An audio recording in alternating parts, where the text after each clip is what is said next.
Hey Vortexes, welcome back to the channel, The Venus Vortex. I am Kazi, I am your tarot reader and astrologer here on the channel. And today we're going to be talking about the solar eclipse, which is happening April 30th, 2022. And the energy is going until the 8th of May. But what is a solar eclipse? A solar eclipse is a reflective period, so it goes for approximately 2 weeks. So this has been starting since April 23rd, 2022. And it's a reflective energy. So you don't actually want to start anything new. I'm going to go through all of the do's and don'ts at the end of this video. So make sure you stay tuned for that, because if you do any of the don'ts, you can be cursed for up to 12 months. And I'm going to tell you a little personal story about my experience with solar eclipses and doing some of the don'ts on solar eclipses. Highly do not recommend 1-star rating. The solar eclipse is about the sun, and the sun in astrology is ruled by Leo. So Leo is going to feel this most strongly, and other star signs that also have a strong sun. For those of you with debilitated suns, such as a Libra placement, for example, you're going to feel this a lot weaker. So there's more of a call to action with fire signs, for example, or people with strong sun placements. So this would be your Aries, Leo, Scorpio, Virgo, Capricorn, and Sagittarius. All of those signs, anything that wasn't mentioned, you are in the debilitation category. So your sun is weaker, okay? And for those of you with the exalted, you're gonna feel this call to action, not the time to act. Okay, so what you want to be doing is just reflecting and getting motivation and getting inspiration, which we can all gain from. Okay, so those of you with debilitated planets, you actually need to recharge on this day. So solar eclipses are really important because they recharge you at a cellular level for the whole year. So you can really get your bang for buck. For those of you with either debilitated suns, the purpose of a solar eclipse is to help us to align to our greater purpose. So it is to help us fulfill our greatest and deepest desires. It's also to help us become more aware of our ego, because these are all Leo aspects. You can also have nostalgic thoughts about your father figure and the messages that he's tried to send to you. So if your father is no longer with you, you might find that this can bring up some grieving or some trauma relating to that. And for those of you who do, you might feel a stronger connection with them. You might want to spend time with them on this day. Absolutely.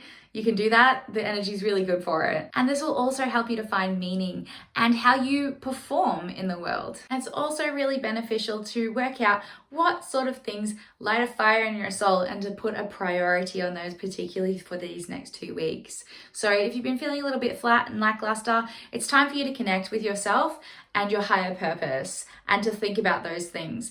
No action. So if you haven't been doing anything in a while, continue on, but reset, plan, process, and then move forward. First, I want to tell you a little story about my solar eclipse journey. Last year, my mother decided to remove some protection crystals that I had at the front door on the eclipse, at the exact time of the eclipse. And unfortunately for me, because I had placed those crystals, it cursed me for 12 months. So it delayed me in all of my soul purposing, reaching activities. And I actually had a really big burnout year. So I was completely burnt out of energy all year. Okay, fun. And not only that, on the particular day, we had a power blackout, which caused us to use candles. And those candles caused my mother to burn her hand. Also, one exploded into my face, which is really horrible. Not only that, all of our electrical appliances died over the next 12 months. So our washer, our dryer, our toaster, our kettle 3 times. Anyway, we were caused to do a lot of repairs as a result of that.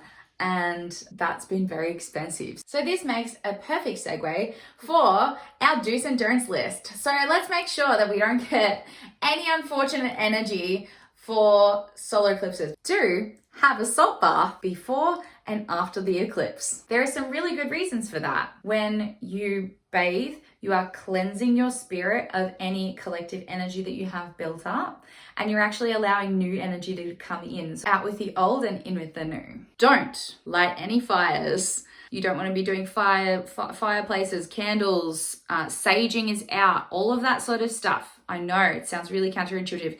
Don't use any fire spells in particular. No spell practice, okay, during a solar eclipse.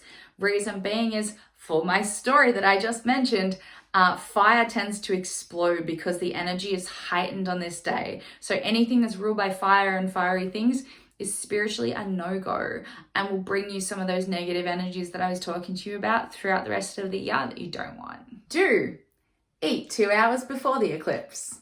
Reason being is, again, that bacteria is growing and that is gross, and that includes on your food. At the time of the eclipse, you do not want to be eating. Now, the other reason why you want to have a full belly is actually a spiritual energy. So because everything is magnified under a solar eclipse, if you actually are well fed, it helps to bring the energy of you continuing to be well fed for the next 12 months. So it's really important that you actually have a full belly, because spiritually it helps to bring more good luck, so you'll have more full bellies in the future. Don't do anything new within the next 2 weeks. Do meditation.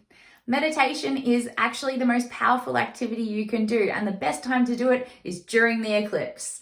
Reason being is it actually helps you to align and re-energize. If you think of your body as a battery pack and you're running low, the solar eclipse is like attaching a jetpack for the year.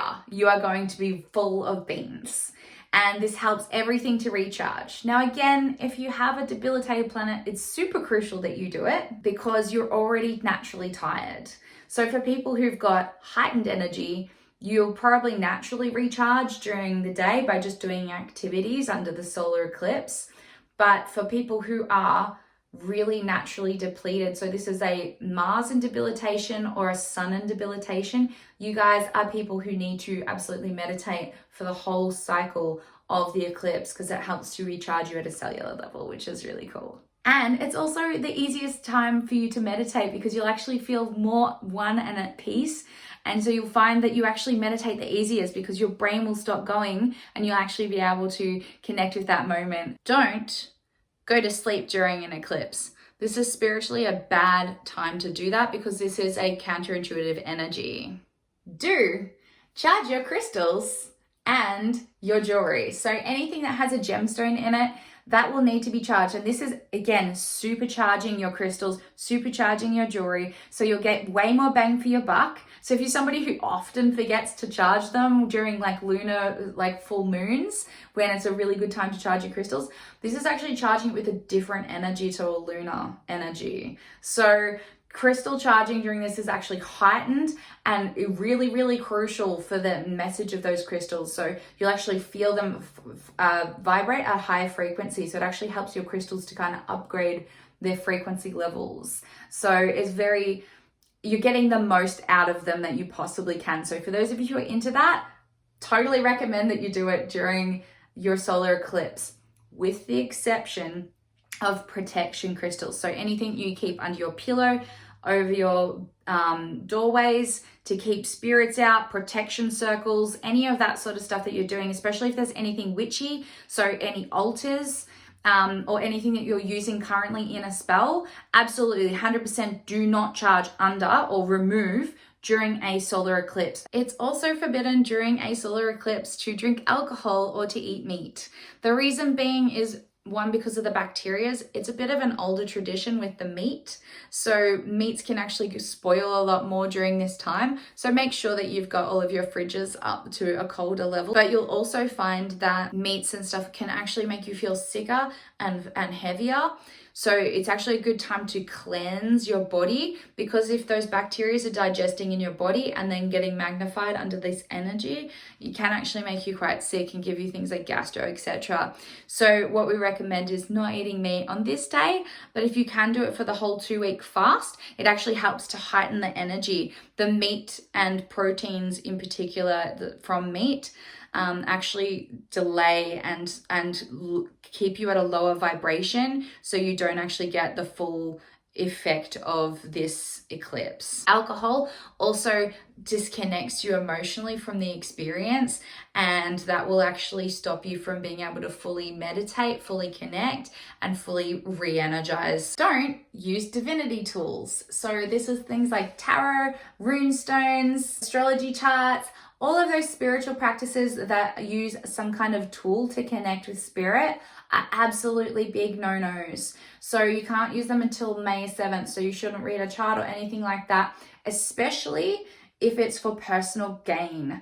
So if you're doing it for work purposes, as an example, it's recommended that you don't. If you're doing it for someone else to help them, that is a protected energy from bad things, okay? So you can read a chart for someone else with no exchange for personal gain. So you can do these things for free. So if you absolutely have to do them in preparation or something like that, is absolutely fine. And that's all I've got for you guys. So thank you so much for joining me for this video. I hope you found it really fascinating. And if you've got any questions, feel free to shoot them in the comment section below. I'm always happy to help guide you through this spiritual journey. And I hope that you really enjoy the experience of the solar eclipse that we've got in April. Thank you so much for joining me at the Vortex. I'm Kazi, your astrologer and tarot reader here on the channel. Bye! What can we do? What is the purpose of for those of you who have, missed out the breathing or some trauma relating to that? Before we do that, I'm gonna and unfortunately for me, what that happened, all of my soul purposing reaching activities, and then absolutely enjoy that energy.